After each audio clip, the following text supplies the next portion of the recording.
మా బీవీఎస్ రవికి చెప్పాను నేను ఈ విషయం. ఇలాంటి అనుకుంటున్నాను, గతంలో ఒకసారి కె రాఘవేంద్ర గారితో చేయాలనిపించింది నాకు కొన్ని ఇయర్స్ బ్యాక్, బట్ కొన్ని కారణాల వల్ల కుదరలా.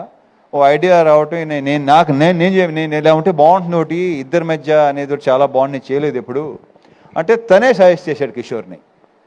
నాకు అసలు పర్ఫెక్ట్ సూపర్ అనిపించింది నాకు. సో కలవటం, సినిమా చేయటం, ఈ రకంగా మీరు రిసీవ్ చేసుకోవటం చాలా చాలా హ్యాపీగా ఉంది.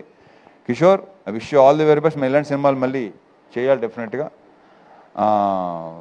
జనాలు కూడా నీ గురించి చెప్తున్నారు. And and congratulations, all the very best.